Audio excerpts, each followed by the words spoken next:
నమస్తే, వార్తలకు స్వాగతం. వివరాల్లోకి వెళ్తే ఏపీ సీఎం చంద్రబాబు నాయుడు అధ్యక్షతన మంత్రివర్గ సమావేశం సుమారు 3 గంటల పాటు సాగింది. ఈ భేటీలో కీలక బిల్లులకు కేబినెట్ ఆమోదం తెలిపింది. ఏపీ రిజర్వాయర్ల cage culture policy 2025, AP aviation policy 2026 పై మంత్రివర్గం ఆమోదం తెలిపింది. ఈ కేబినెట్ సమావేశంలో అమరావతి క్వాంటమ్ వ్యాలీకి కేటాయించిన భూమి రిజిస్ట్రేషన్ పై కూడా మంత్రివర్గం చర్చించింది. అలాగే స్టాంప్ డ్యూటీ, రిజిస్ట్రేషన్ ఫీజు మినహాయింపునకు కూడా మంత్రివర్గం ఆమోదం తెలిపింది. అలాగే మానవ అవయవ మార్పిడి చట్టం అమలు ఆర్డినెన్స్ ను జారీ చేసే ప్రతిపాదన, చీరాల, విశాఖలో బీచ్ షాక్స్ ఏర్పాటుకు, ఎక్సైజ్ పాలసీ మార్గదర్శకాలకు, జల వనరుల శాఖలో పోలవరం సహా వివిధ ప్రాజెక్టుల పనులకు కేబినెట్ అనుమతులు మంజూరు చేసింది. అగ్రిగోల్డ్ వంటి డిపాజిటర్ల కేసుల పరిష్కారానికై 21 పోస్టులు నియమించేందుకు గ్రీన్ సిగ్నల్ ఇచ్చింది. 35 విషయాల మీద కేబినెట్లో చర్చించి ఆమోదం తెలపడం జరిగింది. దాంట్లో మొట్టమొదటిది వ్యవసాయం మరియు సహకార శాఖ ప్రపోజల్.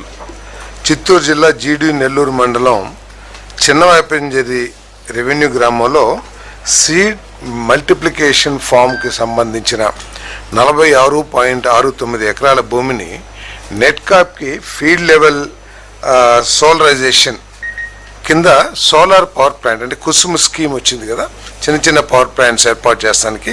సో ఆ ల్యాండ్ని నెట్ క్యాప్కి అగ్రిమెంట్ చేసి సైట్ హ్యాండ్ ఓవర్ చేస్తానికి చేసిన ప్రతిపాదనని ఆమోదించడం జరిగిందని చెప్పేసి మనం చేస్తాను. నెక్స్ట్ సమాచార సాంకేతిక, ఎలక్ట్రానిక్స్ మరియు కమ్యూనికేషన్స్.